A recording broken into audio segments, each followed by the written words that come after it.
cái đấy miền bong sấy mà nè có chay lấy sạch rướng tái chia sầm nua một cành nhộng chia sầm nua một cành nhộng chẳng hai ca mũi ní bờ sân chỉ bong ôn tiếng ọc khía chú bật đôi khía song cầm thà bong ôn nằng ai xoay dột bàn chẳng sai hướng bóc quát cứng trẻ quát cứ chia mà nè đại aiประสายជាមួយអ្នកស្លាប់បាន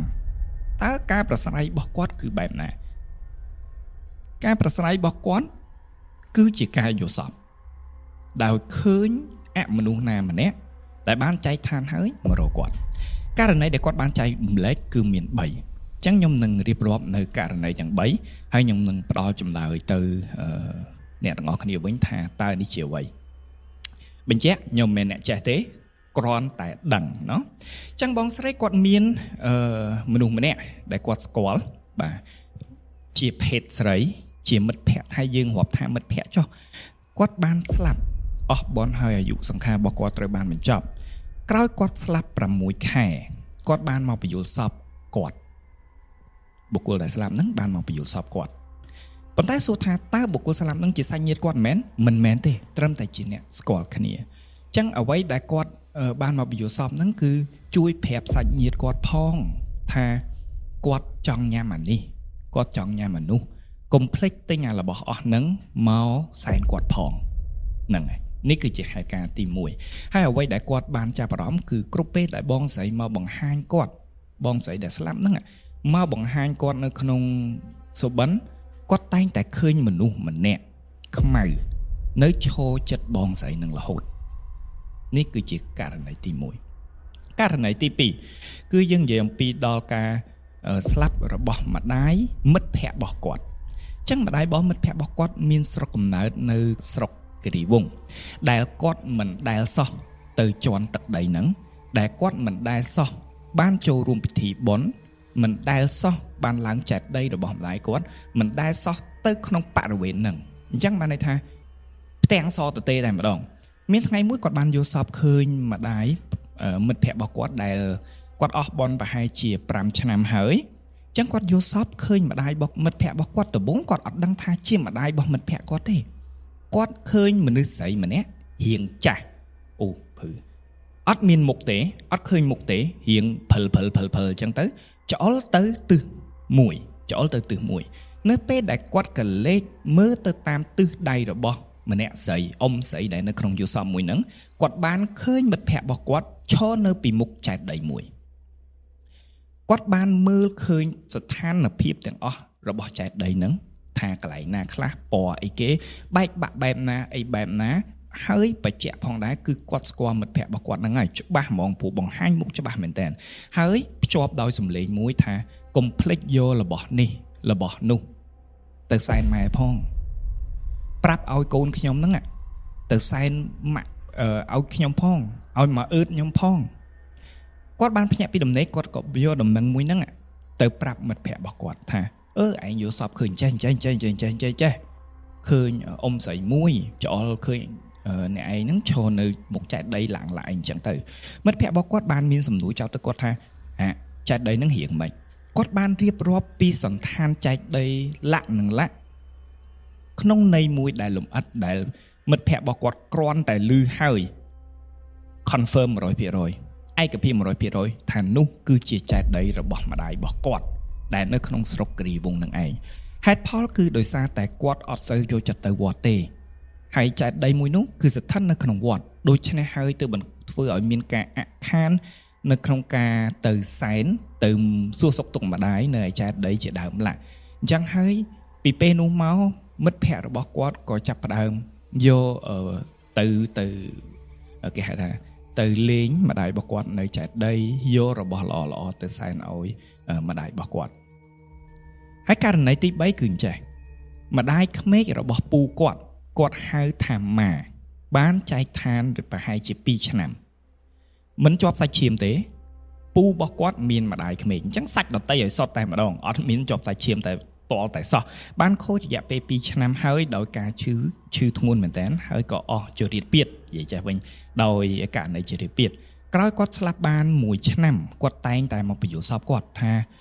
ដូចលក្ខណៈកំងមហូបគាត់ចង់ញ៉ាំឆាបកាកុំភ្លេចឲ្យគេសែនផងគាត់ចង់ញ៉ាំលុកឡាក់កុំភ្លេចឲ្យគេសែនផងគាត់ចង់ញ៉ាំនំប៉័ងសាច់កុំភ្លេចឲ្យគេសែនផង ប៉ុន្តែអ្វីដែលសំខាន់នោះគឺរាល់ការយកសពហ្នឹងគឺទាល់តែចិត្តដល់ពេលសែនព្រេនទៅម្ដាយក្មេករបស់ពូរបស់គាត់ដែលគាត់ហៅថាម៉ាហ្នឹងមកយកសពគាត់អញ្ចឹងគាត់ជារួមមកគាត់បានធ្វើទៅតាមការសុបិននិមិត្តហ្នឹងហើយគាត់ទាំង3ករណីនេះគ្រាន់តែជា3ករណីទាំង3ករណីនេះគាត់តែងតែធ្វើទៅតាមដួងព្រលឹងគាត់តែងតែយកទៅប្រាប់ទៅសាច់ញាតិប៉ុន្តែសំណួររបស់គាត់ថាចេះហេតុអ្វីបានគេមករកគាត់ហេតុអ្វីមិនទៅរកសាច់ញាតិនេះគឺជាសំណួរអញ្ចឹងក្នុងករណីហ្នឹងខ្ញុំចង់បញ្យល់ទៅបងប្អូនទាំងអស់គ្នាថាចេះអានេះខ្ញុំចេះអត់ដល់ទេអានេះជាអ្វីដែលខ្ញុំដឹងត្រួសហើយជាការយល់ឃើញរបស់ខ្ញុំហើយជាការសិក្សាមួយចំនួនរបស់ខ្ញុំទេបងប្អូនទាំងអស់គ្នាត្រូវចាំថាចេះបើសិនជាសេចក្តីអាណិតខ្ញុំគិតថាខ្ញុំអាណិតអមនុស្សច្រើនជាងមនុស្សហេតុអីមិនខ្ញុំនិយាយចឹងបើសិនជាមនុស្សដែលក្រខ្សត់បើនិយាយឲ្យសួរស្ដាប់ទៅអ្នកសុំទានណោះបើនិយាយសួរស្ដាប់ទៅអ្នកសុំទានអត់យ៉ាងណាក៏ដោយអ្នកទាំងអស់គ្នានៅមើលឃើញពួកគាត់អាចគោះកញ្ចក់ឡានអ្នកទាំងអស់គ្នាអាចនៅក្បែរម៉ូតូរបស់អ្នកទាំងអស់គ្នាអាចកាក់អ្នកទាំងអស់គ្នានៅពេលដែលអ្នកទាំងអស់គ្នាដើរនៅលើផ្លូវដោយសុំបាយសុំសឡសុំបច្ច័យសុំទានពីអ្នកទាំងអស់គ្នាចុះអមនុស្សមិនមានលទ្ធភាពសោះឡើយក្នុងការប្រស្រ័យជាមួយអ្នកទាំងអស់គ្នារាប់ថាបងស្រីម្នាក់ដែលចោទសំណួរមកខ្ញុំហ្នឹងគាត់គឺជាអ្នកមាននិស្ស័យខ្ពស់ក្នុងការដែលគាត់សម័យថាពលឹងមួយហ្នឹងណាព្យាយាមតាក់ទងឬក៏ធ្វើទំនាក់ទំនងជាមួយបងប្អូនប៉ុន្តែអត់មានអ្នកណាម្នាក់ដែលគាត់អាចពឹងពោបានអត់មានម្នាក់ណាម្នាក់ដែលគាត់អាចប្រាស្រ័យបានស្រាប់តែគាត់សឡឹងឃើញបងស្រីម្នាក់ហ្នឹងដែលនៅក្នុងរង្វង់ក្រៅពីសាច់ញាតិរបស់គាត់តែស្គាល់សាច់ញាតិរបស់គាត់អញ្ចឹងក្នុងករណីហ្នឹងតើសេចក្តីអរបស់គាត់នោះប៉ុណ្ណាដែលឃើញយ៉ាងហោចណាស់មានម្នាក់ដែលគាត់អាចពឹងបានអញ្ចឹងហើយក្នុងករណីហ្នឹងសម្រាប់ខ្ញុំផ្ទាល់ខ្ញុំមិនលើកទឹកចិត្តទេស្ដាប់ហើយសូមពិចារណាសម្រាប់ខ្ញុំផ្ទាល់ខ្ញុំចូលចិត្តធ្វើបុណ្យជាមួយនឹងអាមនុស្សព្រោះពួកគាត់ត្រូវការចាំបាច់មែនតើបើមនុស្សពេលខ្លះយើងឃើញពិបាកប៉ុន្តែយើងយកអ្វីទៅឲ្យយើងអត់ច្បាស់ថាគេត្រូវការនឹងអត់ទេប៉ុន្តែសម្រាប់អមនុស្សវិញគឺគេពិតជាត្រូវការនឹងខ្លាំងមែនតើហើយគ្រប់ពេលដែលខ្ញុំធ្វើបន់ជាមួយនឹងអមនុស្សឧទាហរណ៍ថានៅពេលដែលខ្ញុំទៅលេងកន្លែងណាហើយខ្ញុំទទួលអារម្មណ៍ថាអមនុស្សនៅកន្លែងហ្នឹងខ្វះបន់នៅពេលដែលខ្ញុំចែកបន់ទៅឲ្យគេឬក៏មានអារម្មណ៍ថាកន្លែងហ្នឹងគេចង់បានរបស់ឆ្ងាញ់អញ្ចឹងយករបស់ឆ្ងាញ់ទៅឲ្យគេខ្ញុំសប្បាយចិត្តខ្លាំងមែនទែនផុតពីសប្បាយចិត្តវាតែងតែមានរឿងល្អគេហៅថារឿងអច្ឆរិយៈកើតនៅក្នុងជីវិតរបស់ខ្ញុំជាបន្តបន្ទាប់អញ្ចឹងក្នុងករណីនេះជាអ្វីដែលខ្ញុំជួបបទពិសោធន៍ខ្លួនឯងទេដែលជូនទៅបងប្អូនវិញអញ្ចឹងបើសិនជាបងប្អូនអាចប្រស្រ័យជាមួយនឹងអមនុស្សបានហើយអមនុស្សត្រូវការបន់ពីបងប្អូនខ្ញុំលើកទឹកចិត្តអានេះខ្ញុំលើកទឹកចិត្តណាធ្វើជាងបងប្អូនទាំងអស់គ្នាខ្ញុំលើកទឹកចិត្តឲ្យបងប្អូនជួយហើយការជួយនឹងមិនមានអីផងនឹងឧទាហរណ៍ជាការដាក់ចង្ហាន់ការយកចង្ហាន់ទៅវត្តការយកតេយ្យទានទៅវត្តការធ្វើបុណ្យជាមួយអានេះធ្វើបុណ្យជាមួយនឹងរឿងនោះហើយរំលឹកទៅដល់អ្នកដែលមកសុំបុណ្យបងប្អូនគេនឹងទទួលវាដូចព្រួយមួយបាញ់បានសត្វពីរអញ្ចឹងមានន័យថាសន្សំបុណ្យខ្លួនឯងហើយសន្សំបុណ្យឲ្យទៅអាមនុស្សដែលត្រូវការអូខេសង្ឃឹមថាអ្វីដែលខ្ញុំនិយាយនេះបងប្អូនអាចពិចារណាខ្ញុំមិនទាមទារឲ្យបងប្អូនជឿខ្ញុំ 100% ទេព្រោះខ្ញុំមិនមែនជាអ្នកជំនាញខ្ញុំមិនមែនជាគ្រូខ្ញុំមិនមែនជាអីទេដូច្នេះហើយសង្ឃឹមថាបងប្អូនអាចពិចារណាថាកន្លែងណាស្ដាប់ទៅដូចតិចស្ដាប់ហើយដូចតិចចិត្តដូចហេតុតិចកន្លែងហ្នឹងត្រូវតាហើយបងប្អូនអាចយកអ្វីដែលខ្ញុំនិយាយនេះយកដាក់នៅក្នុងចិត្តហើយប្រតិបត្តិនៅពេលណាដែលបងប្អូនមានអារម្មណ៍ល្អចឹងកុំឲ្យខាត់ពេលវេលាយូរតោះយើងចូលដល់សាច់រឿងទី1របស់យើងសាច់រឿងទី1នេះបានកើតឡើងនៅក្នុងឆ្នាំ2024ចែករំលែកដោយបងស្រីម្នាក់ដែលជាប្រិយមិត្តរបស់កម្មវិធីជាអ្វីដូចគ្នាចឹងនៅក្នុងសាច់រឿងទាំង3ដែលខ្ញុំយកមកចែករំលែកនេះគឺតាក់ទិនអំពីការយករបស់ចូលផ្ទះដោយមិនដឹងប្រភពចឹងប្រធានបទនេះគឺក្តៅខ្លាំងមែនតើមានន័យថាធម្មតាបងប្អូនយករបស់ចូលផ្ទះយើងស្គាល់ប្រភពហ្នឹងវាមិនដឹងស្អីខ្លះនៅក្នុងហ្នឹងเนาะអញ្ចឹងក្នុងករណីនេះដដែលគាត់កើតឡើងនៅក្នុងថ្ងៃទី23 ខែតុលានៅក្នុងឆ្នាំ2024ចឹងបងស្រីហ្នឹងគាត់រស់នៅក្នុងផ្ទះមួយដែលមានសមាជិកច្រើនមែនតើដែលមានបងប្រុសរបស់គាត់មានប៉ាមានម៉ាក់ជាដើមឡានៅក្នុងថ្ងៃមួយគាត់បានបើក Facebook លេងក្រោយពីការរកស៊ីរបស់គាត់ក្រោយពីការរវល់របស់គាត់ទំនេរគាត់ទាញទូរស័ព្ទបើក Facebook បន្ទាប់មក scroll គាត់បាន scroll អូសចុះអូសឡើងអូសចុះអូសឡើងក៏ដល់ page មួយដែលលក់គ្រឿងគេហៅថាគ្រឿងជំនាញផ្ទះគ្រឿងសំណែនគ្រឿងអីចឹងទៅហើយនឹងគ្រឿងចម្លាក់ដែលធ្វើមកពីសំរិទ្ធដែលធ្វើមកពីឈើក្នុងករណីហ្នឹង page ហ្នឹងនៅក្នុងថ្ងៃហ្នឹងគាត់បាន live លក់ផលិតផលបន្តផ្ទាល់លក់ផលិតផលរបស់គាត់បានលើកពីមួយទៅមួយចឹងបងស្រីបានជាប់ចិត្តជាមួយនឹងការ live ហ្នឹងហើយគាត់បានឃើញអ្នកលក់ហ្នឹង live ហ្នឹងកំពុងតែលើករបស់មួយពីរបស់មួយទៅរបស់មួយរបស់មួយទៅរបស់មួយរហូតទៅដល់របស់មួយដែលដាក់តាំងនៅជានេះផ្ទះនោះគឺកង្កែបនាំលៀបដែលពំកាក់ជាកង្កែបជើង3ដែលធ្វើមកពីឈើម្យ៉ាងខ្ញុំអត់បញ្ជាក់ថាជាឈើអ្វីទេតែបើសិនជាបងប្អូនដឹងប្រកាសជាហួសចិត្តតែឈើប្រភេទមួយនេះដោយសារតែពេកហ្នឹងគាត់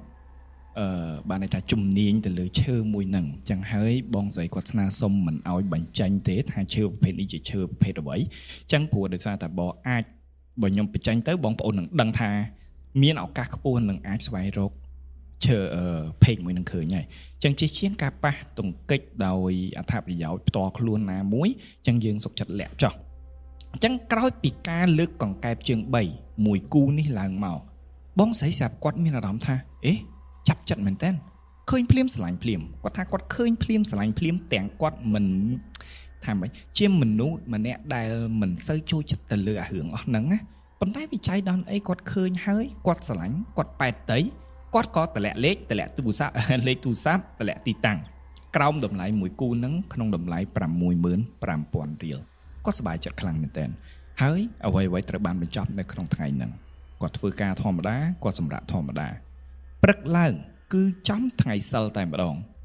បងស្រីគាត់បានទទួលលេខទូរស័ព្ទមួយដែលជាអ្នកដឹកជញ្ជូនបានដឹកជញ្ជូនកង្កែបជើង3ហ្នឹងមួយគូហ្នឹងមកដល់គាត់រុំដោយថង់ស្ម័គ្រខ្មៅគាត់កាត់ថង់កាត់អីហើយអត់មានការឧបកិច្ចណាមួយនោះឡើយមិនមានការពោលពាក្យអ្វីនោះឡើយគាត់ក៏យកកែបហ្នឹងយកទៅតាំងនៅជំនាញផ្ទះមួយគូហ្នឹងតែម្ដងតែក្រោយពីការយកកែបហ្នឹងចូលទៅដល់ក្នុងផ្ទះនៅចំថ្ងៃសិលហ្នឹងតើមានហេតុការណ៍អ្វីកើតឡើងខ្លះនេះគឺជាហេតុការណ៍ទី1ថ្ងៃទី1ដែលគាត់បានយកកែបហ្នឹងយកទៅដល់ចូលទៅក្នុងផ្ទះគាត់ថាអញ្ចឹងគាត់វេលុយតាមកុង ABA គាត់វេលុយទៅតាមកុង ABA ទៅឲ្យអ្នកណាគេម្នាក់ដែលច្បាស់ណាស់ឧបមាថាបើខ្ញុំចង់វេឲ្យទៅបងប្អូនខ្ញុំស្គាល់ឈ្មោះបងប្អូនខ្ញុំស្គាល់លេខកុងរបស់បងប្អូនហើយទៅបងប្អូនអញ្ចឹងមានចំនួនទឹកប្រាក់ $1,000 ប៉ុន្តែវាមិនដឹងហេតុអីមកបិទមកបាំងក្នុងករណីណាមួយអញ្ចឹងនៅពេលដែលពួកយើងវេលុយយើងតែងតែវាយលេខកុងឥឡូវ system របស់ ABA ល្អសឹងអីហ្នឹងក្នុងករណីដែលយើងគ្រាន់តែវាយលេខកុងទៅវានឹងលោតឈ្មោះអ្នកដែលទទួលថវិកាដែលយើងបំរុងនឹងផ្ទេទៅហ្នឹងហើយគាត់អត់បានមើលឈ្មោះហ្នឹងណាគាត់វាយលេខកុងហើយគាត់អត់បានមើលឈ្មោះហ្នឹងតតែសោះហើយគាត់ផ្ញើចេញចំនួនទឹកប្រាក់ $1,000 នៅពេលដែលផ្ញើចេញហើយ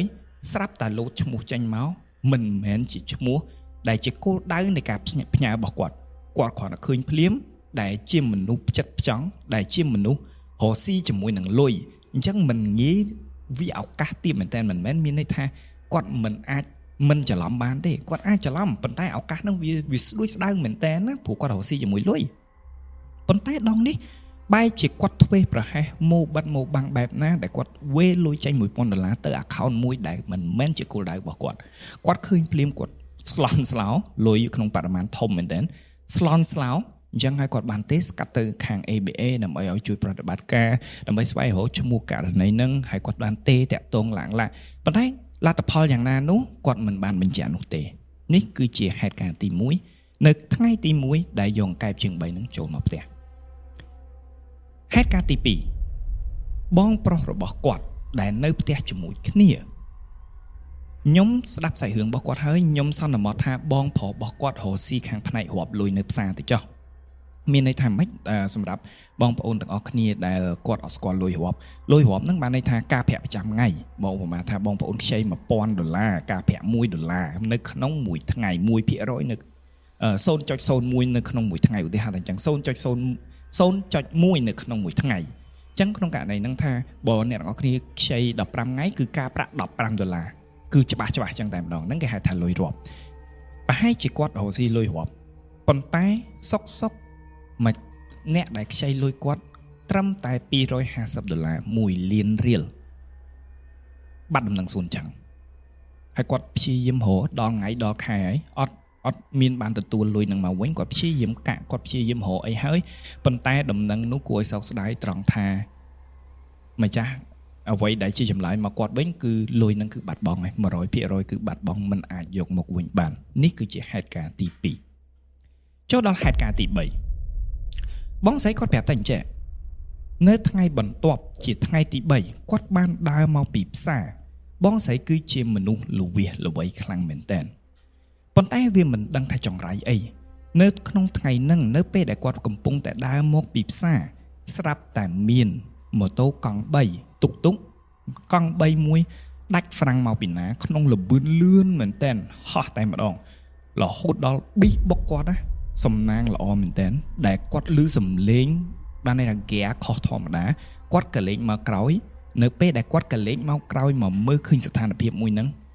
ទុកឬក៏គេហៅថាម៉ូតូកង់3មួយហ្នឹងប៊ីសមកដល់ខ្លួនគាត់ហើយហ្នឹងជាកុសលផលបុណ្យរបស់គាត់បានឃើញហើយគាត់ហក់ទៅមកខាងដែលផុតតែម្ដងហើយកង់3មួយហ្នឹងបានទៅបងនឹងស្អីអញ្ចឹងទៅហើយម្ចាស់កង់3ហ្នឹងក៏ប្រលត់អីអញ្ចឹងទៅប្រតិបត្តិការហើយអ្វីត្រូវបានបញ្ចប់ប៉ុន្តែគាត់ចាប់ផ្ដើមកើតជំងឺណាកើតជំងឺមួយទៅចំក្នុងពេល3ថ្ងៃមិនក៏មានរឿងច្រើនម៉េះថ្ងៃទី4បងប្រុសដែលបាត់បង់លួយខ្ចីនោះដែលទើបតែបាត់បង់លួយ1លានរៀលដែលឲ្យគេខ្ចីហ្នឹងណាសុកស្រាប់តែមានម៉ូតូបុកគាត់ពីក្រោយមួយទំហឹងតែម្ដងអារបៀបដើរម៉ូតូបុកគាត់ពីក្រោយមកទៅហឹងដោយអត់ដឹងហេតុណាមិនមែនជាគំនុំមិនមែនជាអីជាឧបទ្ទវហេតុ 100% តែបុកគាត់រហូតដល់គាត់រងរបួសធ្ងន់សឹងតែបាក់ជើងណាដែលបញ្ជូនទៅមន្ទីរពេទ្យបន្ទាន់ភ្លាមតែម្ដងមិនមែនជាការលាងរបួសតិចតួចនៅផ្ទះនោះទេអញ្ចឹងថ្ងៃទី5គាត់ចាប់ផ្ដើមមានអារម្មណ៍អត់ស្រួលហើយគាត់ថាមិនចេះមិនក្នុងពេលត្រឹមតែ4ថ្ងៃមិនក៏អាចមានរឿងការវេច្រឡំលួយទាំងគាត់មិនមែនជាមនុស្សដែលប្រហែលដល់ថ្នាក់ហ្នឹងបងប្រុសរបស់គាត់ដែលជាអ្នកជំនាញធម្មតាអ្នករស់ស៊ីខាងលុយច្បាស់ណាស់អ្នកខ្ចីមុំគឺមើលតែមុខដឹងថាសងហើយតែហេតុអ្វីបានមានរឿងឲ្យកើតហេតុតាក់ទងមួយលុយបែបហ្នឹងផុតពីហ្នឹងគាត់ប៊ីសបាត់បង់ជីវិតដោយសារតែម៉ូតូកង់3ដាច់ហ្វ្រាំងហើយជីបុកគាត់ប៊ីសបុកគាត់បើសិនជាគាត់កិច្ចអត់តន់មិនមែនម៉ូតូបុកទេណាបងប្អូនម៉ូតូកង់3វាស្មើនឹងកូនឡានមួយបុកណាអញ្ចឹងក្នុងករណីហ្នឹងតើហេតុការណ៍ហ្នឹងអាចបង្កើតមិនទៅដល់គាត់នឹងជាលទ្ធផលចុងក្រោយឲ្យគាត់បងរបស់គាត់សុកមានម៉ូតូបុកពីក្រោយគាត់ចាប់ផ្ដើមពិចារណានៅហេតុការណ៍ទាំងឡាយដែលបានកើតឡើងចំពោះគាត់ហើយគាត់គិតថាអូប្រហែលជាកែដែលគាត់យកមកហ្នឹងហើយអញ្ចឹងនៅពេលដែលគាត់នឹកឃើញអារម្មណ៍មួយឲ្យមកគាត់តាក់ទិនជាមួយនឹងកែបអារម្មណ៍នោះមិនមែនតាក់ទិនជាមួយនឹងការសោយប្រចាំឆ្នាំតាក់ទងពីស្អីទេតែអារម្មណ៍ផ្ដោតរបស់គាត់មកភ្លាមគឺកែបអញ្ចឹងក្នុងករណីហ្នឹងគាត់ក៏ស្ទុះស្ទាយកកែបទាំងពីរហ្នឹងយកចាប់ថង់ខ្មៅហើយតម្រង់ចេញក្រៅទៅបោះចោលនៅក្នុងធុងសម្រាមវាចៃដន្យអីពូរបស់គាត់ដែលនៅជិតផ្ទះគាត់ដែរដែលមានរបៀបថាឃ្លាំងណានៅជិតផ្ទះគាត់ដែរជិះមកហៅគាត់មកលេងគាត់នៅពេលដែលឃើញពូរបស់គាត់ឃើញគាត់កាន់ថង់មួយហ្នឹងគាត់ក៏ហៅកាក់ថាកឧទាហរណ៍អញ្ចឹងណាកស្អីគេហ្នឹងយកអីបោះចោលគាត់ក៏ឈប់សកម្មភាពរបស់គាត់បើកថង់ហ្នឹងឲ្យពូមើលនៅពេលដែលពូរបស់គាត់មើលឃើញកែបហ្នឹងស្អាតតាបោះចោលស្ដាយហីគាត់រៀងអេះអញថាកុំអីពូអីដូចមិនល្អទេអីបោះចោលទៅអីពូគាត់ថាវាមិនស្អីទេគាត់មិនជឿទៅលើរឿងហ្នឹងទេ គាត់មិនជឿទៅលើអស់ហ្នឹងឯងចឹងមកឲ្យកែមកគាត់ស្រឡាញ់ចឹងគាត់មិនដឹងថាបកែកបែបណាគាត់មិនដឹងថានិយាយមិនព្រោះវាអត់មានភ័ស្តុតាងឲ្យច្បាស់លាស់ឬថាបើសខ្មៅវាគ្មានភ័ស្តុតាងអ្វីមួយឲ្យច្បាស់លាស់បញ្ជាក់ប្រាប់ថាតើដើមហេតុហ្នឹងគឺមកពីកែបហ្នឹងឬក៏អត់ចឹងបំណាច់ថាពូគាត់បានសុំទៅហើយអញ្ចឹងក៏បកគលទៅឲ្យពូបានចូលទៅលេងផ្ទះគាត់ទទួលនៅកែបពីរហ្នឹងហើយចូលទៅលេងផ្ទះគាត់ធម្មតាចេញទៅផ្ទះវិញបញ្ញាប់យកកែបហ្នឹងយកទៅដាក់កន្លែងជានាងផ្ទះរបស់គាត់ដូចគ្នានេះគឺជាហេតុការណ៍ដែលកើតឡើងនៅក្នុងផ្ទះរបស់ពូរបស់គាត់នៅយប់ឡើងហេតុការណ៍មួយនេះគាត់បានផ្ញើទាំងវីដេអូឲ្យខ្ញុំមើលទៀតបងប្អូនទាំងអស់គ្នានៅពេលដែលពូរបស់គាត់គេងមួយយប់មិនឮសំឡេងអ្វីទាំងអស់ជាមេគ្រួសារអត់ឮសំឡេងអ្វីទាំងអស់ស្អែកឡើងបើកទ្វារផ្ទះនៅរៀនហាលកន្លែងចតឡាននឹងដឹងអ្នកទាំងអស់គ្នាដឹងថាពូគាត់ឃើញអីហ៎ពីដានរបស់គាត់ដែលធ្វើពីមនាងសាលាពីដានរបស់គាត់អត់មានខ្យល់មិនមែនអត់មានភ្លៀងពីម្សិលមិញអត់មានអីទាំងអស់ជ្រុះមកពាក់កណ្ដាលដបូលបើសម័យថាផ្ទះរបស់គាត់មិនមែនជាផ្ទះល្វែងហើយឃ្លាំងថា8ម៉ែត្រចុះចឹងជ្រុះមកប្រវែងប្រហែលជា4ម៉ែត្រជ្រុះមកពាក់កណ្ដាលហ្នឹងតែម្ដងដែលពូគាត់ងាងដែរបងប្អូនគាត់ងាងក្នុងករណីហ្នឹងចុយមិនអញ្ចឹងដោយសារតែស្វាអត់ជាប់ឬក៏ដោយសារស្អីទៅបានវាអត់មានលឺសលេងស្អីខ្លះជ្រុះដបូលមកយ៉ាងហោចណាស់ក៏លឺសលេងក្ដុំក្ដាំងដែរត្រូវអត់បងប្អូនតែនេះវាអត់មានលឺសលេងអីសោះស្រាប់តែបើកទ្វារមកគឺជ្រុះអស់ពាក់កណ្ដាលបាត់ទៅហើយចឹងក្នុងករណីហ្នឹងពូរបស់គាត់ចាប់ផ្ដើមដឹងថាអ្វីដែលក្មួយរបស់គាត់បានមានប្រសាសន៍ប្រាប់មកគាត់នោះប្រហែលជាការពិតដូច្នេះហើយគាត់ក៏ឆាប់រត់រះទេទៅប្រាប់ពូរបស់ក្មួយរបស់គាត់ហើយអ្នកទាំងអស់គ្នាបានយកកែបនឹងខ្ចប់ជាមួយនឹងថង់ខ្មៅហើយយកទៅបោះចោលនៅក្នុងស្រះទឹកចាប់ពីថ្ងៃហ្នឹងមកអ្វីគឺវិលទៅសភាពធម្មតាមិនមានកើតហេតុអ្វីទាំងអស់នេះហើយបងប្អូនទាំងអស់គ្នាគឺជាសាច់រឿងទី1របស់យើងតើបងប្អូនយល់មិនដែរតាក់ទងជាមួយនឹងកង្កែបជើង3តដែលមិនថារបស់មួយនឹងជារូបសំណាកអ្វីនោះឡើយតិចទៀតយើងចូលដល់សាច់រឿងរូបសំណាកមិនថាជារូបសំណាកអ្វីមិនថាជារូបព្រះពុទ្ធមិនថាជាស្អីនេះទេដរាបណាដែលយើងមិនស្គាល់ប្រភពឈើដរាបណាដែលយើងមិនស្គាល់ប្រភពឈើឱកាសហានិភ័យនឹងវាខ្ពស់មែនតើកាលពីអេពីសូតណាមួយនោះនៅក្នុង season 1ខ្ញុំជឿថាដៃគូរបស់ខ្ញុំបងម៉ងគាត់បានចែករំលែកដែរថានៅពេលដែលយើងកំងគ្រឿងឈើខ្ញុំគិតថាតាក់ទងមួយទូសំអាងនៅពេលដែលយើងកំងគ្រឿងឈើអ្វីដែលយើងគប្បីគឺយើងយកកតិចឈើមួយនោះយកមកដាក់ជាផ្ទះបើសិនជាអ្នកទាំងគ្នាមានអាសនៈអ្នកទាំងគ្នាយកទៅដាក់នៅកន្លែងអាសនៈហើយប្រាប់ថាលោកតាអើយជួយពិនិត្យមើលផងថាឈើនឹងមានបញ្ហាអត់បើសិនជាមានបញ្ហាសូមឲ្យការធ្វើឈើមួយនឹងការធ្វើផលិតផលសម្រាប់នឹងកុំឲ្យជោគជ័យឲ្យសោះអញ្ចឹងពួកគាត់អាចមានលទ្ធភាពក្នុងការឆែកឲ្យយើងបានហើយក្នុងការឆែកឲ្យយើងបានថាតើមានរឿងអីពិតប្រាកដជាមួយនឹងឈើនឹងតើឈើនឹងមានរបស់ល្អឬមិនរបស់ល្អឡានឹងឡាអីចឹងទៅអញ្ចឹងក្នុងករណីហ្នឹងវាអាចជួយសម្រាប់អ្នកជឿប្រហែលជាអភិនិហាមួយចំណែកដែលបងប្អូនអាចសាកល្បងបានតែសម្រាប់អ្នកអត់ជឿទេអានឹងទៅតាមនឹងវាអត់មានជម្រើសអីទេអញ្ចឹងនេះគឺជាសាច់រឿងទី1របស់កម្មវិធីនៅក្នុងអេពីសូតទី6តោះយើងចូលដល់សាច់រឿងទី2សាច់រឿងទី2នេះគឺតាក់ទងអំពីរូបសំណាកដូចគ្នាដែលមានបងប្រុសម្នាក់ដែលជាប្រិយមិត្តរបស់ជាអ្វីបានចែករំលែកមកកាន់ខ្ញុំផ្ទាល់ក្រោយពីស្ដាប់សាច់រឿងរបស់គាត់ហើយគឺខ្ញុំមានសេចក្តីរន្ធត់ជាខ្លាំងហើយវាជាការសោកស្ដាយនឹងការបាត់បង់របស់គាត់តើសាច់រឿងទាំងអស់វាមានរឿងអីខ្លះសូមបងប្អូនទាំងអស់គ្នាពិចារណាទាំងអស់គ្នារឿងហេតុមួយនេះបានកើតឡើងចាប់ពីឆ្នាំ2014មកម្លេះនៅក្នុងឆ្នាំ2014គឺជាឆ្នាំមួយដែលបងប្រុសបានផ្លាស់ប្ដូរទីលំនៅពីខេត្តពោធិ៍សាត់មករៀនបន្តនៅទីក្រុងភ្នំពេញស្ថានភាពរបស់គ្រួសាររបស់គាត់មិនមែនជាអ្នកធូរធាននោះទេឪពុកម្ដាយគាត់ធ្វើចំការធ្វើស្រែចំគោលាក់នឹងលាក់ដែលស្ថានភាពផ្ទះគឺជាផ្ទះឈើគាត់បានបន្តសិក្សានៅទីក្រុងភ្នំពេញដោយជួលបន្ទប់នៅមួយកន្លែងនោះគឺនៅក្រោយមណ្ឌលសុខភាពទឹកថ្លាយើងនេះឯងនៅក្នុងទីក្រុងភ្នំពេញអញ្ចឹងគាត់នៅសុខជាធម្មតានោះទេហើយគាត់តែងតែទិញអីវ៉ាន់ពីតូបចាប់រួយនៅចិត្តហ្នឹង គាត់ចុះមកក្រុមហើយគាត់ទិញអីវ៉ាន់ពីតូបចាប់រួយមួយហ្នឹងម្ចាស់តូបគាត់តែងតែថ្ងៃសុក្រថ្ងៃសៅរ៍ថ្ងៃអាទិត្យអញ្ចឹងគាត់ក្រៅពីរបរលក់ចាប់រួយរបស់គាត់គឺគាត់ជាអ្នកលក់រូបសំណាក់បុរាណឧទាហរណ៍ដូចជារូបព្រះរូបអប្សរារូបអីអញ្ចឹងទៅនៅផ្សាររាត្រី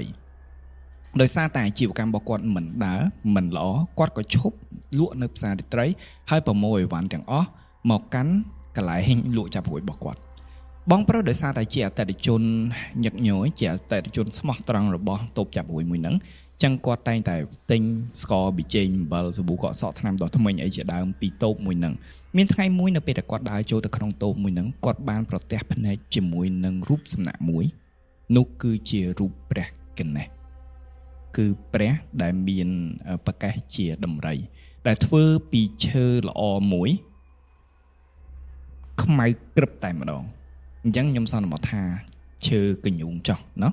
ខ្ញុំមិនចោទថាឈើកញ្ញូងទេណាតែយើងសន្មតថាឈើកញ្ញូងចុះអញ្ចឹងក្នុងករណីហ្នឹងគាត់ឃើញភ្លាមគាត់ស្រឡាញ់ភ្លាមដូចគ្នាគាត់បានជារូបមួយហ្នឹងពីទីតាំងលក់ហើយយកមកដាក់នៅក្នុងបន្ទប់របស់គាត់ដោយមិនមានការធ្វើកិច្ចមិនមានការបើកព្រះនេត្រមិនមានការប្រោះព្រំពីវត្តណានោះឡើយពីព្រះសង្ឃអង្គណានោះឡើយគឺគាត់ជាវហើយគាត់កាន់ឆៅដើរមកចូលនៅក្នុងផ្ទះដាក់នៅកន្លែងណាមួយនៅក្នុងបន្ទប់របស់គាត់ហើយគាត់អុជធូបតែម្ដងអាហ្នឹងគឺជាសកម្មភាពរបស់គាត់អញ្ចឹងជារៀងរាល់ថ្ងៃសៅរ៍គាត់តែងតែថ្វាយដង្វាយជាផ្លែឈើជាផ្កាម្លិះហើយនឹងដាក់ភ្លេងដាក់អីចឹងទៅថ្វាយជូនរូបសំណាក់មួយហ្នឹងនៅពេលមួយជារដូវកាលវិស្មកាលសម្រាប់ពីការងារពីការសិក្សាគាត់ក៏បានទៅលេងស្រុកនៅឯខេត្តពោធិ៍សាត់នឹងឯងនៅពេលដែលគាត់មិនមែនទៅតែខ្លួនទេគាត់យករូបសំណាក់របស់គាត់ទៅតាមអញ្ចឹងនៅពេលដែលគាត់ទៅដល់រយៈពេលវិស្មកាលថា2ខែចុះថ្នាក់សាកលវិទ្យាល័យយើងសន្មតថាថ្នាក់សាកលវិទ្យាល័យអញ្ចឹង2ខែទៅ3ខែហ្នឹងគាត់នៅនឹងគាត់ប្រតិបត្តិធម្មតាអត់មានបញ្ហាអីផងថ្ងៃសិលអញ្ចឹងក៏សែនអីចឹងទៅរហូតដល់វិស្មកាលត្រូវបានបញ្ចប់គាត់ក៏បានវិលមករៀននៅក្នុងទីក្រុងភ្នំពេញដោយទុករូបសំណាក់ព្រះកណេសដែលធ្វើពីឈើខ្មៅក្រឹបហ្នឹងនៅក្នុងផ្ទះរបស់គាត់នៅក្នុងខេត្តពោធិ៍សាត់គាត់រៀនបានរយៈពេល5ខែក្រោយពីគាត់វិលពីផ្ទះនោះមកវិញផ្ទះរបស់គាត់5ខែហេតុការណ៍មួយបានកើតឡើងនៅក្នុងថ្ងៃមួយគាត់បានទទួលទូរស័ព្ទពីឪពុករបស់គាត់ខ្លឹមសារនៃការសន្ទនានោះគឺឪពុករបស់គាត់បានប្រាប់គាត់ថាម្ដាយរបស់គាត់បានធ្វើអត្តឃាតដោយការផឹកទឹកអូសវ៉ែលចម្លែកចាបងប្អូនត្រូវទេអត្តឃាតដោយការផឹកទឹកអូសវ៉ែលបងប្រុសគាត់ចាប់ផ្ដើមអត់យល់ថាហេតុអ្វីម្ដាយរបស់គាត់ផឹកទឹកអូសវ៉ែលមានរឿងអីកើតឡើងគ្រួសាររបស់គាត់ត្បិតថាជីវភាពមិនល្អប្រសើរដូចជាគ្រួសារមួយចំនួនធំនៅក្នុងទីក្រុងភ្នំពេញប៉ុន្តែគ្រួសារគាត់គឺជាគ្រួសារដែលមិនខ្វល់ខ្វាយនឹងភាពមានបានដែលសប្បាយនឹងអ្វីដែលគាត់មានដែលស្រឡាញ់កូនស្រឡាញ់គ្រួសារដែលមិនមានរឿងអ្វីទាល់តែសោះហេតុអ្វីបានម្ដាយរបស់គាត់ផឹកទឹកអូសវ៉ែលគាត់បានចោទសំណួរសួរទៅឪពុករបស់គាត់ដែរថាប៉ាឯងមានឆ្លោះគ្នាមួយម៉ាក់អត់ឪពុករបស់គាត់ថាអត់មានអីផងម៉ែយ៉ាក់ក្រោយហ្នឹងគឺអត់មានតែជាសบายធម្មតាវាអត់មានរឿងអីកើតឡើងផងប៉ុន្តែសុកម្ដាយរបស់គាត់មិនដឹងថាមានហេតុអីក៏ផឹកទឹកអូសវ៉ែលហ្នឹងគាត់មិន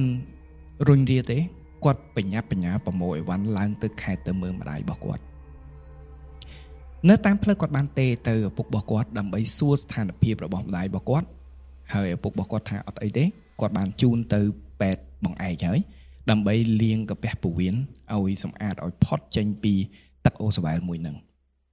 អ្វីនៅពេលដែលគាត់ទៅដល់គឺល្អប្រសើរម្ដាយរបស់គាត់អាចជួយសង្គ្រោះបាននេះគឺជាហេតុការណ៍ទី1អញ្ចឹងគាត់ក៏បានសម្រេចចិត្តថាគាត់ព្យួរការសិក្សារបស់គាត់ដើម្បីនៅមើលថែម្ដាយរបស់គាត់នៅពេលដែលគាត់មើលថែម្ដាយរបស់គាត់នេះមានចាស់អ្នកជិតខាងខ្ញុំតសារថាអញ្ចឹងបច្ចុប្បន្នកាលនេះអ្នកនៅក្នុងទីក្រុងភ្នំពេញអ្នកជិតខាងយើងមិនសូវនិយាយគ្នាផងប៉ុន្តែសុជីវធម៌និងសិលធម៌នៅក្នុងការរស់នៅរបស់អ្នកខេត្តអ្នកតាមជនបទជាដើមឡា គឺយល់ទុកធរៈគ្នាមែនតើឃើញមានបញ្ហាអីតែងមកលេងមានឃើញមានបញ្ហាអីតែងមកសួរសុខទុក្ខដូចគ្នាបែបហ្នឹងដែរគឺចាស់នៅចិត្តខាងអញ្ចឹងតែងតែមកសួរសុខទុក្ខម្ដាយរបស់គាត់អញ្ចឹងគាត់នៅទីតាំងសួរមិនហើយម៉ាក់អូនឯងអញ្ចឹងទៅគាត់ថាអត់អីអញ្ចឹងទៅការសន្ទនាបានបន្តរហូតដល់ធ្លាក់ទៅលើប្រធានបទមួយដែលសុកពួកគាត់បានប្រាប់ម្ចាស់សាច់រឿងថាចេះអូនណាអត់ស្រួលទេបើសិនជាអាចរូបសំណាក់នៅក្នុងផ្ទះរបស់អូនឯងហ្នឹងណារូបដែលអូនឯងយកមកហ្នឹងយកទៅប្រគេនលោកទៅគាត់រៀងបើកភ្នែកធំមែនតើថាមានរឿងអីគាត់ថាអត់ស្រួលទេគាត់និយាយតែមួយម៉ាត់ហ្នឹងចាស់ពួកគាត់មិនដែលនិយាយចំទេថាគាត់ឃើញអីប៉ុន្តែខ្ញុំជឿជាក់ថាប្រហែលជាគាត់ឃើញឬក៏អ្នកដែលនៅចិត្តខាងហ្នឹងគាត់បានដឹងហេតុឬក៏ឃើញក្នុងកត្តាណាមួយដែលខុសប្រក្រតីព្រោះដោយសារតែជំនឿរបស់បងប្អូននៅជនបទគាត់សឹងតែគាត់ឃើញភ្លាមថាខ្មោចចូលដឹងណាតាមបែបជំនឿហើយជំនឿនៅតាមជនបទវាមានសភាពរឹងមាំជាងនៅក្នុងទីក្រុងដែលយើងពឹងពាក់ទៅលើវិទ្យាសាស្ត្រច្រើនជាងអញ្ចឹងនៅពេលដែលនិយាយអញ្ចឹងហើយគាត់ក៏មិនរុញរាដែរព្រោះជីវិតម្ដាយរបស់គាត់ថ្លៃហើយគាត់ក៏ប្រហែលជាអ្នកជឿដែរគាត់បានយកព្រះកណេសមួយអង្គហ្នឹងយកទៅប្រគេនជូនព្រះដាច់ចគុណមួយអង្គនៅក្នុងវត្តមួយនៅក្នុងខេត្តពោធិ៍សាត់ដែលព្រះដាច់ចគុណមួយអង្គហ្នឹងល្បីខាងផ្នែកធ្វើយ័ន្តល្បីខាងផ្នែកដោះអំពើអំព័ន្ធល្បីខាងផ្នែកបង្ក្រាបអមនុស្សនឹងឯងហើយព្រះអង្គមួយអង្គហ្នឹងគឺជាអ្នកចាអដ្ឋានសង្កត់ធ្នឹមផ្ទះរបស់គាត់ដែលជាផ្ទះឈើហ្នឹងអញ្ចឹងកន្លែងហ្នឹងខ្ញុំសូម spoil អ្នកទាំងអស់គ្នាថាមានរឿងអីតាក់ទងជាមួយអដ្ឋានមួយហ្នឹងនៅពេលដែលគាត់យកទៅប្រគេនព្រះដាច់ចគុណក៏គាត់ទទួលហើយដឹងរឿងរ៉ាវអស់ហើយគាត់ទទួលនៅពេលដែលប្រគេនហើយគាត់ក៏វិលត្រឡប់មកផ្ទះឪពុករបស់គាត់វិញនៅពេលដែលគាត់មកដល់ផ្ទះរបស់ឪពុករបស់គាត់វិញបងប្អូននឹងថាគាត់ឃើញអីទេអ្វីដែលគាត់ឃើញគឺគាត់ឃើញអដ្ឋានសកត់ធ្នឹមផ្ទះរបស់គាត់ធ្លាក់ចុះមកពីក្រោមសម្រាប់បងប្អូនទាំងអស់គ្នាដែលដឹងដែលធ្លាប់ទៅផ្ទះឈើបងប្អូនដឹងហើយផ្ទះថ្មមួយចំនួនក៏នៅតែមានយ័ន្តសកត់ផ្ទះដែរមានអដ្ឋានសកត់ផ្ទះដែរគឺគេចងដោយផ្ចិតផ្ចង់បំផុតដោយពិចារណាថាមានខ្យល់បក់មានសត្វកាត់ឬក៏កត្តាណាមួយព្រោះអ្នកដែលដាក់អដ្ឋាននៅក្នុងផ្ទះបានតែមានជំនឿមុតមន់មែនទែនដោយឲ្យតម្លៃទៅកណាត់ក្រហមមួយស្លឹកហ្នឹងឬកណាត់សមួយស្លឹកហ្នឹងអញ្ចឹងការរៀបចំគឺមានការផ្ចិតផ្ចង់ខ្លាំងមែនទែនតែហេតុអ្វីទើបបានពេលដែលគាត់ប្រគេនផ្ទះព្រះកណេសហ្នឹងយកទៅឲ្យព្រះសង្ឃមួយអង្គហ្នឹងគាត់ត្រឡប់មកវិញពីវត្តគាត់បានបើកទ្វារមកគាត់ឃើញយ័ន្តរបស់គាត់ធ្លាក់ដល់ដីបាត់ហើយគាត់រន្ធត់មែនទែនគាត់មានអារម្មណ៍ថាវាជាប្រផ្នូលអាក្រក់គាត់ទៅដើរមើលខ្សែចំណងដែលចងដាច់មិនមានស្នាមសត្វខាំនោះឡើយមិនមានស្នាមកដោកកេនោះឡើយតែជាស្នាមកាត់ស្អាតដូចជាមានមនុស្សណាម្នាក់មកកាត់ខ្សែចំណងនឹងឲ្យធ្លាក់ចុះមកក្រោមអញ្ចឹងសំណួរសួរថាអ្នកណាទំនេរម្លេះទៅកាត់ខ្សែចំណងអដ្ឋានផ្ទះគេបើផ្ទះនឹងមានតែគាត់ហើយឪពុកម្ដាយរបស់គាត់ហ្នឹងអញ្ចឹងអ្នកណាទៅអ្នកកាត់ក្រោយនឹងមកគាត់បានបត់អដ្ឋានមួយហ្នឹងទុកតម្កល់នៅទីតាំងមួយនៅក្នុងផ្ទះរបស់គាត់ដែលគាត់មានអារម្មណ៍អត់ស្រួលហើយបានមួយរយៈគាត់ក៏ត្រឡប់មកទីក្រុងភ្នំពេញវិញដើម្បីសិក្សាបន្តការសិក្សាមើលទៅឃើញស្ថានភាពរបស់ម្ដាយរបស់គាត់រៀងធូរស្រាលអីចឹងទៅតែនេះគឺជាដំណឹងសោកនាដកម្មមួយក្រោយពីគាត់ត្រឡប់មកពីខេត្តពោធិ៍សាត់មកទីក្រុងភ្នំពេញរយៈពេល 2-3 ខែក្រោយមកគាត់បានទទួលដំណឹងមួយថាព្រះសង្ឃដែលគាត់បានប្រគេនរូបព្រះកណេសនឹងជូនទៅព្រះរាជគុណបានចែកឋានបាត់ហើយចូលទីមគុតបាត់ហើយអស់អាយុបាត់ហើយអញ្ចឹងវាកាត់ចាប់ផ្ដើមចម្ងល់ណាតើជាបញ្ហាអ្វីជាបញ្ហាជរាពាធឬក៏បែបណាបកទៅរឿងម្ដាយរបស់គាត់វិញអញ្ចឹងរឿងរបស់ព្រះសង្ឃត្រូវបានចាប់តាមប៉ុណ្ណឹងណាបកទៅរឿងម្ដាយរបស់គាត់វិញ នៅពេលដែលគាត់មកដល់ទីក្រុងភ្នំពេញគាត់តែងតែទេទៅម្ដាយឪពុករបស់គាត់ជានិច្ចបងប្អូនដឹងថាតើឪពុករបស់គាត់ដែលនៅពីអ្នកម្ដាយរបស់គាត់ជួបរឿងអីគេខ្លះហ៎គាត់ថាអញ្ចេះតាំងពីចេញពីពេទ្យមកម្ដាយរបស់គាត់លែងជាប្រពន្ធរបស់គាត់ទៀតហើយទៅជាមនុស្សផ្សេងម្នាក់ទៀតនៅពេលដែលគាត់នៅអត់អីតែពេលគាត់ចេញមកវិញអ្វីៗក៏បានចាប់ផ្ដើមកើតឡើងម្ដាយរបស់គាត់មានយប់ខ្លះម៉ោង12យប់ឪពុករបស់គាត់កំពុងតែសម្រានម្ដាយរបស់អូយភឺម្ដាយរបស់គាត់អូសផ្កាក់កាត់នៅលើរនាបផ្ទះឬសូកច្បោកឪពុករបស់គាត់ដែលនៅតែពីអ្នកម្ដាយគាត់តើមានអារម្មណ៍បែបណាដែលឃើញម្ដាយរបស់គាត់នេះកាន់ផ្កាក់ដាក់អូសច្បោកពេញផ្ទះចឹងពេលខ្លះម្ដាយរបស់គាត់អង្គុយរវើរវាយតែឯងចឹងទៅនិយាយជាមួយអ្នកនេះនិយាយជាមួយអ្នកនោះចឹងទៅពេលខ្លះម៉ោង12យប់នៅពេលដែលម៉ោងគេសម្រាកអស់នេះម្ដាយរបស់គាត់ទៅអង្គុយនៅមុខខ្លោងទ្វារផ្ទះម្នាក់ឯងមើលមេឃមើលផ្កាយដូចជាមនុស្សវិកលចរឹងចឹងបានមករយៈក្រោយមកក៏គួរឲ្យសោកស្ដាយមែនតើហើយចូលរួមចែករំលែកសេចក្តីទុក្ខនឹងជាមួយនឹងបងប្រុសម្ដាយរបស់គាត់បានចែកឋានទៅគាត់ក៏ចាប់អារម្មណ៍ទៅលើរឿងមួយដែរថាហេតុអ្វីមានហេតុការណ៍មួយដែលតាក់ចិត្តគាត់ខ្លាំងមែនតើថងថាម្ដាយរបស់គាត់ក្រោយពីបានជួយសង្គ្រោះហើយក្រោយពីបានធូរស្រាលហើយម្ដាយរបស់គាត់ញ៉ាំអីលែងចូលហើយក្អួតចេញមកគឺរបស់ខ្មៅស្អុយរលួយ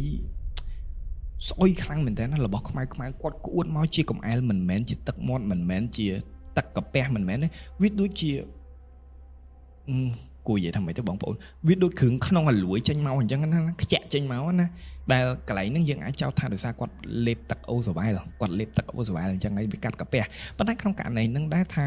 នៅពេលដែលគាត់លេបទឹកអូសវ៉ែលចំនួនប្រមាណគម្របហ្នឹងហើយឪពុករបស់គាត់បានឃើញតាន់បានជួយសង្គ្រោះតាន់ទៅហើយតើវាអាចបង្កហេតុទៅដល់ការអាលួយកាពះអញ្ចឹងឯងបងប្អូន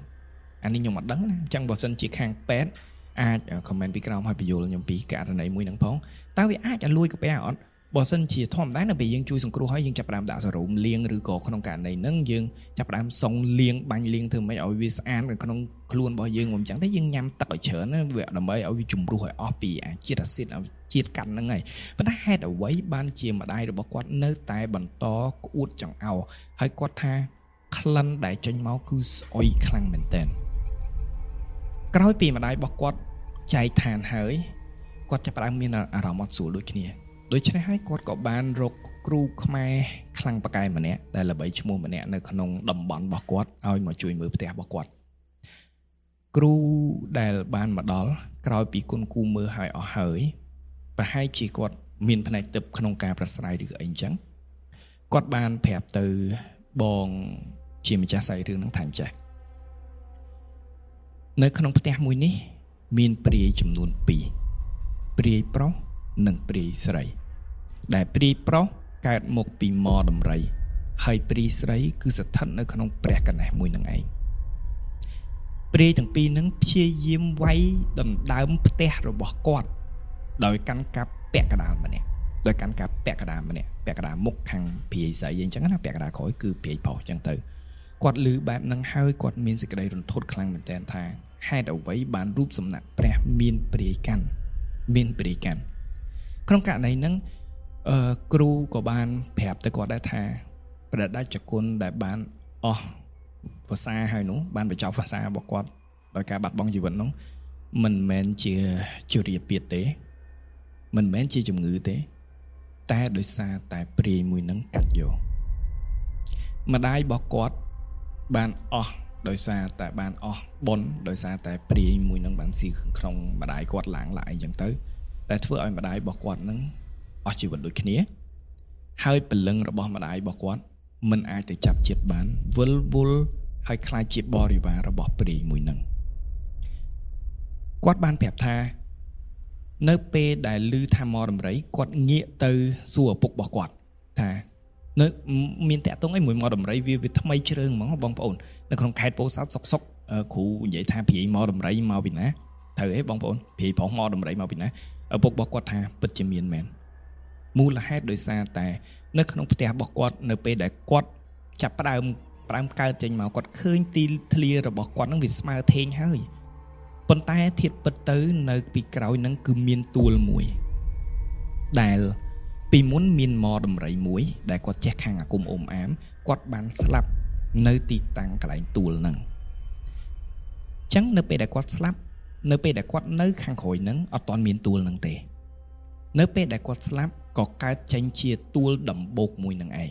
ក្រោយមកទួលដំបូកមួយហ្នឹងក៏កើតចេញជាឫស្សីមួយគុំធំមែនតើអញ្ចឹងឪពុករបស់គាត់បានឈូសឆាយសម្អាតទាំងអស់ដើម្បីធ្វើឲ្យទីធ្លារបស់គាត់ស្អាតហើយចាស់បុរាណអ្នកណាក៏និយាយតគ្នាថាកន្លែងហ្នឹងគឺមានព្រាយកាន់ហើយព្រាយហ្នឹងគឺមកដំរីហើយលោកគ្រូគាត់ប្រហែលជាដឹងព័ត៌មានមកពីណាឬក៏គាត់អាចប្រសើរឃើញគាត់ចាច់មកចំតែម្ដងគឺព្រាយប្រុសហ្នឹងគឺព្រាយមកដំរីអញ្ចឹងក្នុងករណីហ្នឹងលោកគ្រូបានប្រាប់គាត់ថាបើសិនជាប្អូនឯងមិនព្រមធ្វើពិធីណាមួយនោះទេដែលគេហៅថាផ្ដាច់ច្បួរទាយាទពីម្ដាយរបស់គាត់ឬក៏ពីស្អីអញ្ចឹងណាខ្ញុំអត់ច្បាស់ថាពិធីហ្នឹងជាពិធីអីទេតែគាត់ប្រាប់ថាចេះបើសិនជាមិនធ្វើពិធីហ្នឹងទេប្អូននឹងជួបគ្រោះថ្នាក់ហើយនឹងបាត់បង់ជីវិតហើយប្អូននឹងខ្លាចទៅជាទាយាទបន្តឬក៏បរិវាររបស់ព្រាយនឹងឯងចឹងគាត់បានធ្វើពិធីទាំងអស់ហើយផ្ទះមួយនោះគាត់ក៏បានចាក់ចេញទាំងឪពុកទាំងកូនមកទល់សពថ្ងៃនេះគឺគាត់លែងជន់ហើយគឺជាផ្ទះទុកចោលតែម្ដងហើយនេះគឺជាសាច់រឿងទី2របស់កម្មវិធីជាអ្វីអេពីសូតទី6អញ្ចឹងបងប្អូនស្ដាប់សាច់រឿងនេះហើយបងប្អូនយល់ថាម៉េចដែររូបសំណាក់ព្រះកណេះដែលខ្ញុំជឿជាក់ថាបងប្អូនទាំងអស់គ្នាមានច្រើនមែនទែនក្នុងការគោរពបូជាមានច្រើនមែនទែនមានជំនឿទៅលើព្រះកណេះដែលខ្ញុំមិនហាមឃាត់ដែលខ្ញុំមិនបដិសេធនោះទេព្រះកណេះពិតជាសម្រាប់ខ្ញុំណាខ្ញុំគោរពដូចគ្នាប៉ុន្តែរូបសំណាក់ដែលជាធ្វើមកពីឈើខ្មៅក្រឹមនោះដែលសូនចេញជារូបព្រះកណេះមានព្រាយមកតាមនេះគឺជាហេតុផលមួយដែលគ្រប់ពេលដែលយើងជៀវនៅរបស់បុរាណរូបពេលដែលយើងជៀវនៅរូបព្រះឬវត្ថុមួយដែលយើងតំណាងថាជាវត្ថុស័ក្តិសិទ្ធិចាំបាច់ណាស់ដែលអ្នកទាំងអស់គ្នាត្រូវយកទៅបើកពិនេតត្រូវយកទៅប្រោសព្រំត្រូវយកទៅធ្វើកិច្ចណាមួយដើម្បីផ្ដាច់និស្ស័យពីអមនុស្សដែលនៅក្នុងហ្នឹងហើយដំណភ្ជាប់ញៀនរបស់រូបសំណាកហ្នឹងទៅជាមួយនឹងព្រះមួយអង្គដែលឬក៏វត្ថុមួយនឹងដែលបងប្អូនទាំងអស់គ្នាគោរពមុនយកចូលផ្ទះនៅពេលដែលយកចូលផ្ទះបងប្អូនត្រូវរៀបពិធីឲ្យត្រឹមត្រូវក្នុងការព្រោះថាយើងតាំងថារូបមួយនឹងជាតំណាងវត្ថុស័ក្តិសិទ្ធិណាមួយឬក៏បារមីណាមួយឬក៏រូបព្រះណាមួយហើយដូច្នេះយើងត្រូវរៀបពិធីទទួលឲ្យបានត្រឹមត្រូវហើយដើម្បីផ្ដាច់យ៉ាងហោចណាស់កុំឲ្យមានអមនុស្សណាមកតោងទាមឬចូលដល់ផ្ទះរបស់បងប្អូនដោយប្រការណាមួយយោងទៅតាមរូបសំណាកមួយហ្នឹងហើយនេះគឺជាមេរៀនមួយដែលល្អមិនដឹងថាបងប្អូនជឿប៉ុណ្ណាឬមិនជឿប៉ុណ្ណាមិនដឹងថាតើវាពិតប៉ុណ្ណាឬមិនពិតប៉ុណ្ណាប៉ុន្តែសម្រាប់ខ្ញុំដែលអានសាច់រឿងជាច្រើនរបស់ប្រិយមិត្តដែលជួបរឿងជាច្រើនខ្ញុំមានសេចក្តីជឿជាក់ថាគាត់មិនកុហកព្រោះហេតុអ្វីចាំបាច់គាត់កុហកទៅតើបានប្រយោជន៍អ្វីឲ្យខ្ញុំយកមកនិយាយហ្នឹងគឺបានប្រយោជន៍អ្វី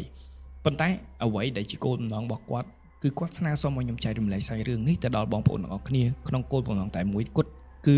ឲ្យបងប្អូនទាំងអស់មានការប្រុងប្រយ័ត្នខ្ពស់ទៅលើជំនឿរបស់ខ្លួនដែលជំនឿនៅពេលដែលយើងប្រតិបត្តិខុសឆ្គងនៅប្រការណាមួយ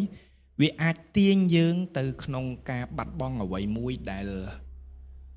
យើងទាំងអស់គ្នាមិនប្រាថ្នាចង់ជួបហើយនេះគឺជាសាច់រឿងទី2តោះយើងចូលដល់សាច់រឿងទី3របស់យើងវិញសាច់រឿងទី3នេះគឺមានលក្ខណៈប្លែកបន្តិចសម្រាប់បងប្អូនទាំងអស់គ្នាបើសិនជាបងប្អូនទាំងអស់គ្នាតែងតែមានចម្ងល់ថាតើជំនាញផ្ទះមានមែនអត់ពិតទេវតាភូមិបាលពិតជាមានមែនអត់វត្ថុស័ក្តិសិទ្ធិពិតជាមានមែនអត់ត្រូវឯងបងប្អូនទាំងអស់គ្នាហើយបើមានហ្នឹងតើសលេងរបៀបម៉េចមែនអត់បងប្អូនសាច់រឿងនេះគឺជាសាច់រឿងរបស់ប្អូនស្រីម្នាក់ដែលគាត់រស់នៅខេត្តបាត់ដំបងគាត់គឺជាកូនកាត់ខ្ញុំនិយាយឲ្យខ្លីចឹងចោះគាត់ជាកូនកាត់មិនមែនខ្មែរកាត់បរទេសទេតែជាកូនកាត់ប៉ុណ្ណឹងចឹងក្នុងករណីមួយហ្នឹងហើយរឿងហេតុមួយនេះដែលធ្វើឲ្យខ្ញុំដឹងថាអូកាពិតជានាងផ្ទះគឺអញ្ចឹងឬក៏ស្អីគឺអញ្ចឹងអូខេតោះយើងចូលដល់សាច់រឿងទាំងអស់គ្នា សាច់រឿងមួយនេះបានកើតឡើងនៅក្នុងឆ្នាំ7ឆ្នាំមុនចឹងប្រហែលជានៅ